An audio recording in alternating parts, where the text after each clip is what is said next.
요한일서 4장 21절입니다. 요한일서 4장 21절 우리 말씀 다 같이 한 목소리로 큰 목소리로 다 같이 읽도록 하겠습니다. 시작. 하나님을 사랑하는 사람은 자기 형제 자매도 사랑해야 합니다. 우리는 이 계명을 주님에게서 받았습니다. 다시 한번 큰 소리 읽겠습니다. 시작. 하나님을 사랑하는 사람은 자기 형제 자매도 사랑해야 합니다. 우리는 이 계명을 주님에게서 받았습니다. 우리가 흔히 신앙생활을 하면서 착각하는 것이 뭐냐면 하나님을 사랑하는 것, 나와 하나님과의 관계만 잘 되면 되었지 라고 그렇게 생각할 수 있습니다. 그래서 어떤 친구들은 교회 공동체에 들어오지 않아요. 그냥 예배만 드리고 그냥 오후에 학원 가거나 그냥 볼일만 보고 목장 모임이나 어떤 공동체 모임에 전혀 활동을 하지 않습니다. 이거는 물론 여러분들뿐만 아니라 우리 어른들에게 또 큰 대형 교회에도 나타나는 중요한 요 근래의 사례입니다. 이것처럼 우리는 하나님과 나와의 관계만을 중심으로 두고 있습니다. 왜 나 하나님과의 관계만 대체 뭐 다른 사람 신경 쓸 거 있나? 그렇게 오해를 하고 있는데 우리가 완전한 사랑, 하나님의 주신 사랑을 온전히 하기 위해서는 오늘 말씀에 나온 것처럼 하나님을 사랑하는 사람은 자기 형제도 자매도 사랑해야 한다고 말하고 있습니다. 여기서 말하는 형제 자매가 정말 친형제 자매가 아니라 하나님의 사랑 안에서 모든 사람들을 통칭하는 겁니다. 그러니까 어떤 국경이나 어떤 제한이 없죠. 그런 것처럼 우리가 모든 형제 자매를 사랑해야 한다고 말하고 있습니다. 그리고 이것을 계명을 주님에게서 받았다고 말하고 있습니다. 이것이 어떤 권유, 너 좀 형제 자매를 사랑할래? 라고 말씀하시는 것이 아니라 우리에게 계명이라는 것이 무엇이냐면 어떤 법과 같은 것, 어떤 명령과 같은 것, 우리가 무조건 우리가 싫으면 되고 안 돼 내키면 하는 그런 것이 아니라 계명이라는 것은 무조건 우리가 지켜야 한다는 것입니다. 그렇기 때문에 우리가 사랑한다는 것, 어떤 세속적인 사랑에서 그런 의미가 아니라 하나님을 사랑하는 의미에서의 사랑에 대해서 우리가 한번 생각해 보도록 하겠습니다. 자, 다음 PPT 한번 띄워주시고요. 자, 여기가 어디냐면 남아프리카 공화국이에요. 여러분 잘 아시죠? 얼마 전에 2010년도에 남아프리카에서 월드컵이 열렸었잖아요. 이 남아프리카의 공화국의 어떤 목사님에 대한 이야기를 한번 소개해 볼까 합니다. 다음 넘겨주세요. 이 목사님은 데이비 케이프라는 목사님이었어요. 이 목사님은 이 남아프리카 공화국에서 열방교회를 성공적으로 목회하고 많은 성도들이 그 교회를 나오고 또한 그 목사님은 능력도 있고 설교도 잘해서 그 성공, 일명 소위 성공 목회자라는 그런 칭송을 받고 있던 그런 목사님이었습니다. 그런데 목사님 기도를 하던 중에 갑자기 이런 어떤 하나님의 말씀이 들리는데 정말로 너무 생소하고 너무도 황당한 말씀을 주시는 거예요. 그게 어떤 말씀이었냐면 이제 이 목회를 내려놓고 이런 성공적인 목회를 내려놓고 길거리로 나가서 사람들의 발을 씻겨주라는 그런 하나님의 음성을 듣게 됩니다. 근데 목사님 너무 황당한 거예요. 지금 목회 잘하고 있고 정말 많은 성도들이 그 목사님의 말씀을 따라서 열심히 잘 신앙생활하고 잘 교회가 잘 가고 있는데 하나님이 갑자기 목회를 그만두고 네가 길거리에 나가서 내가 말하는 곳에 가서 사람들의 발을 씻겨주라고 이렇게 말씀합니다. 이 목사님 너무 황당했나 봐요. 그래서 무려 14개월간 그 부르심이 정말 하나님의 부르심이 맞는지 계속 기도하고 묵상하고 주신 말씀을 보면서 확인한 후에야 이제 온 가족이 그 하나님의 말씀에 순종하게 됩니다. 자, 다음 그래서 이 데이빗 케이프라는 목사님은 한 손에 십자가 모양이 있죠. 그리고 십자가에 그 위에 대야를 붙였어요. 그래서 길거리에서 이 대야를 내려놓고 주님의 복음을 전하고 물을 따라서 그 대야에 사람들의 발을 씻겨주는 그러한 사역을 이제 하게 되었습니다. 자, 하나님 나라에서는 성공이나 실패는 없고 이 목사님의 간증입니다. 오직 순종만이 있을 뿐이며 하나님은 순종한 사람들을 기꺼이 사용하신다는 사실을 깊이 묵상한 후에 이런 길을 따라가게 됩니다.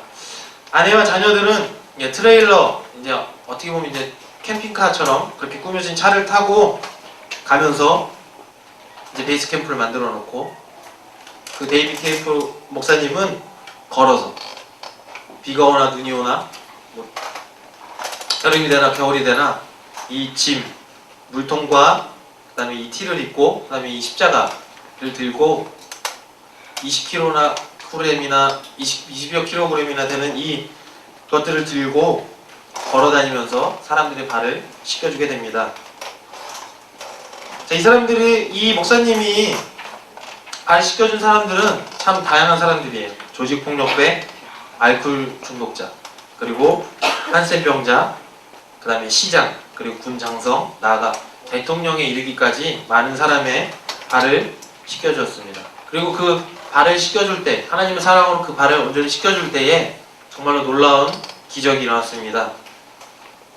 그 병이 치유되고 그 마음의 어떤 아픔들, 그런 것들이 다 치유되고, 그리고 정말 믿지 않을 것 같았던 그런 조직폭력배들, 그런 사람들이 이 발을 씻으면서 아 정말 내가 이런 사랑을 받아본 적이 없습니다라는 고백을 하면서 하나님을 영접하고 하나님의 무한한 사랑에 감동하고 하나님께 돌아오는 그런 놀라운 사역을 하게 됩니다.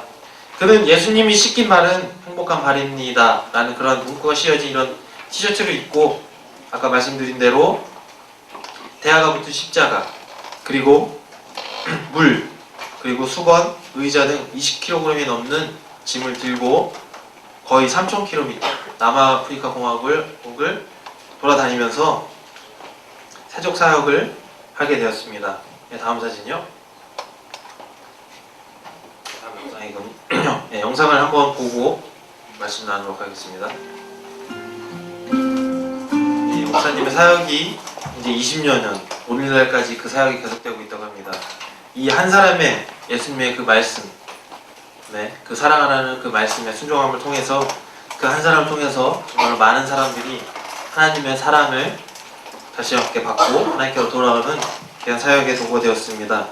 요한일서 4장 11절과 12절에는 이런 말씀이 있습니다. 사랑하는 자들아, 하나님이 이같이 우리를 사랑하셨은즉 우리도 서로 사랑하는 것이 마땅하도다. 어느 때는 하나님을 본 사람이 없으되 만일 우리가 서로 사랑하면 하나님이 우리 안에 거하시고 그의 사랑이 우리 안에 온전히 이루어지느니라. 자, 우리도 서로 사랑하는 것이 마땅하다고 말하고 있습니다. 어떤 권유나 그런 것이 아닙니다. 명령입니다. 우리에게 그런 사랑이 결단이 필요합니다. 자, 세상의 사랑은 감정에 이끌린 사랑입니다. 어떤 겉모습을 보고 어떤 환경을 보고 그 사람의 어떤 모습에 반해서 사랑하게 됩니다. 하지만 그 사랑이 영원할 것 같지만 그런 모습이 사라졌을 때 그 사랑도 끝이 나고 맙니다. 하지만 하나님의 사랑은 이런 세속적인 사랑이 아닙니다. 하나님의 사랑은 내가 힘들어하는 사람, 내가 미워하는 사람, 내가 정말로 그 사람 얼굴도 정말 생각하기도 싫은 그런 사람에게도 하나님의 사랑을 하는 것입니다. 하나님의 사랑은 어떻게 보면 바로 결단입니다. 내가 그것을 결단하지 않으면, 그것을 내가 희생하지 않으면 하나님의 사랑 말씀대로 온전히 우리가 서로 사랑할 수 없습니다. 우리가 지금 살아가는 순간에도 좋은 친구들도 있지만, 좋은 사람들도 있지만 정말로 내가 싫어하는 사람들, 내가 정말로 이해할 수 없는 사람들, 그런 사람들 너무나도 많이 있습니다. 하지만 하나님은 그런 것에서부터 온전히 사랑하라고 말씀하십니다. 아까 동영상 나온 것처럼 나병 환자가 걸어가고 있었어요. 정말 알지도 모르는, 이름도 모르고 그런 사람이었습니다. 데이비 케이프 목사님도 너무 힘드니까 그냥 지나갔죠. 근데 주님의 음성이 들려주셨죠. 저 사람에 가서 발을 씻겨줘 라고 했을 때 그 사람의 발을 씻겨줬습니다. 그 발을 씻길 때 그 사람의 병이 낫는 놀라운 역사가 나타났습니다. 이것처럼 우리가 사랑한다는 것은 어떤 조건이나 환경 때문에 사랑하는 것은 정말 하나님의 사랑이 아닙니다. 내가 힘들어도 정말 미워해도 하나님의 사랑으로 그를 사랑하는 것이 정말 진정한 사랑입니다. 우리가 그렇게 사랑하는 것이 마땅한 것입니다. 자, 그렇다면 우리가 질문을 해봐야죠. 왜 우리가 이렇게 사랑을 해야죠? 자, 하나님이 먼저 그 사랑을 우리에게 보여주셨기 때문입니다.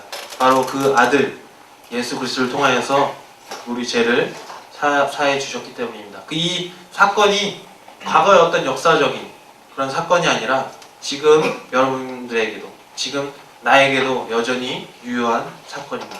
그것을 믿고 입으로 시인하면 하나님께서 우리의 죄를 씻어주시고 우리를 하나님의 자녀로 삼으실 것입니다. 그래서 온전히 믿을 때에 정말 우리가 하나님의 온전한 사랑을 알 수 있습니다. 그럼 내가 그런 사랑을 받을 자격이 있을까요? 하나님이 나에게 정말로 유익이 있어서 하나님이 정말 나를 사랑해서 나를 쫓아다녀서 나에게 호감에 가서 정말 그럴까요? 저를 한번 생각해 봤어요. 하나님이 정말 내가 좋아서 내가 호감 가서 나에게 어떤 유익이 있어서 내가 어떤 지금 사역을 하고 있기 때문에 그랬을까? 라고 물었을 때 정답은 아닙니다. 내 마음에서도 그런 마음은 들지 않아요. 왜? 저의 마음을 너무나도 잘 알기 때문에 날마다 변하는 내 마음 주님을 위해서 헌신한다고 이렇게 왔지만 마음속으로 날마다 고민하고 엄마하고 불편하고 걱정하는 많은 것들 그런 것들 때문에 오히려 내가 하나님을 기쁘게 하시는 것보다는 오히려 하나님을 더 많이 걱정하게 하지 않았는지 그런 저의 모습을 들어보게 되었습니다. 그런데도 주님은 나를 사랑하신대. 제가 아이를 키우면서 가장 드는 느낌이 뭐냐면 이 아이를 키울 때 정말 계산적으로 하면 아이를 정말 키우지 못해요. 우리 가게에 마이너스가 되고 그냥 먹기만 하고 자기만 하고 뭐가 좋아요? 맨날 돈만 많이 들고.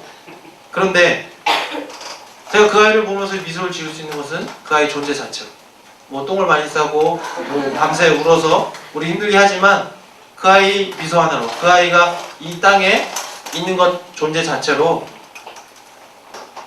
사랑하게 되는 것입니다. 그것처럼 하나님도 우리 어떤 외모적인 어떤 내가 어떤 공부를 잘하고 내가 어떤 환경 때문에 하나님 우리를 사랑한 것이 아니라 우리 있는 모습 자체로 우리 있는 존재 자체로 우리를 사랑하신다는 것입니다. 우리가 그 사랑을 온전히 알 때 그 사랑이 이제 우리가 나타나게 된다는 것입니다. 하나님께서 분명히 말씀하셨습니다. 우리가 하나님을 본 사람이 없으되 만약 우리가 서로 사랑하면 하나님이 우리 안에 거하시고 그의 사랑이 우리 안에 온전히 이루어진다고 말씀하셨습니다. 하나님을 본 사람은 없습니다. 하나님 본 사람은 분명히 죽는다고 말씀하셨습니다. 하지만 하나님은 하나님의 모습을 나타낼 수 있는 그러한 증거들을 우리에게 보내주셨습니다. 그것이 바로 우리가 서로 사랑하는 데 있다는 것입니다. 우리가 서로 사랑하면 하나님이 우리 안에 거하시고 그의 사랑이 우리 안에 온전히 이루어진다고 말씀하고 있습니다. 우리가 받은 사랑, 우리가 하나님의 사랑을 온전히 안다면 이제 우리가 그 사랑을 나타내야 될 때입니다. 우리가 어떤 조건, 어떤 환경, 어떤 제한을 주는 사랑이 아니라 정말로 하나님이 나에게 주신 그 사랑을 온전히 우리 친구들과 우리 가족들과 우리 모든 사람에게 나누는 우리 비전벤처 친구들이 되기를 축복합니다. 자, 요한일서 4장 19절과 21절 말씀 우리가 다 같이 읽고 이제 말씀을 마무리하도록 하겠습니다. 시작. 우리가 사랑하는 그가 먼저 우리를 사랑하셨습니다. 누구든지 하나님을 사랑하노라 하고 그 형제를 미워하면 이는 먼저 사랑하더니 누군가 그 형제를 사랑하지 아니하는 자는 지옥불안과 하나님을 사랑할 수가 없느니라. 다음 절요. 우리가 이 계명을 주께 받았나니 하나님을 사랑하는 자는 또한 그 형제를 사랑할지니라. 자, 누구든지 하나님을 사랑하노라 고백합니다. 우리는 날마다 고백하죠. 찬양하면서 기도하면서 주님 사랑합니다. 주님을 찬양합니다. 주님의 영광을 주님의 이름을 온전히 높여드리기 원합니다. 라고 그렇게 말을 하지만 이 말씀에 비춰봤을 때 내 주변 사람, 내 형제, 자매를 미워한다고 한다면 그것은 하나님을 사랑한다는 것이 거짓말이라고 분명히 말씀하고 있습니다. 그 형제를 사랑하지 아니하는 자는 보지 못하는 바 하나님을 사랑할 수 없느니라. 아니 당장 눈에 보이는 형제도 사랑하지 못하는데 어떻게 눈에 보이지 않는 하나님을 사랑할 수 있겠냐고 우리에게 반문하시고 계십니다. 정말 우리가 하나님을 사랑한다고자 한다면 정말 우리가 모든 사람을 사랑할 수 있어야 합니다. 우리가 이 계명을 주께 받았습니다. 하나님을 사랑하는 자는 또한 그 형제를 사랑할지니라고 우리에게 말씀하고 계십니다. 자, 이제는 우리가 그 사랑을 나타내야 합니다. 먼 나라, 아프리카 그런 사람에게만 나타내는 것이 아니라 지금 바로 내 주변에 있는 친구들, 우리 목원들, 우리 목자들, 디렉터, 우리 가족들에게 하나님의 사랑으로 온전히 사랑하는 비전벤처 친구들이 되기를 축복합니다. 자, 이제 추석이 얼마 남지 않았어요. 이제 추석이 되면 모든 친척들과 가족들이 다 모이겠죠. 물론 다 믿음을 가진 가족들이 있겠지만 믿지 않는 가족들도 같이 모여 있을 거예요. 거기서 여러분이 하나님의 사랑을 어떻게 나타낼 수 있습니까? 물론 하나님의 복음을 제시하면 좋겠죠. 예수님 믿으세요. 하지만 그렇게 말하지 못한다면 여러분의 행동으로, 여러분의 삶의 변화된 모습으로 하나님의 사랑을 온전히 나타내시기 원합니다. 내가 그렇게 모였을 때 게으르고 부모님 말씀 안 듣고 그렇게 천덕꾸러기였다면 이제는 그곳에 가서 더 섬기고 더욱더 어른들 말씀 더 잘 듣고 이렇게 변화된 모습을 봤을 때 우리 우선이가 정말 하나님을 온전히 믿더니 변화였구나, 하나님의 사랑이 이제 나타나는구나, 그 모습을 통해서 하나님의 사랑이 나타나게 되는 것입니다. 자, 이제 여러분의 섬김과 사랑의 모습을 통해서 하나님의 살아계심을 증거하는 우리 비전 벤처 친구들이 되기를 축복합니다. 우리 찬양하고 우리 기도하시겠습니다.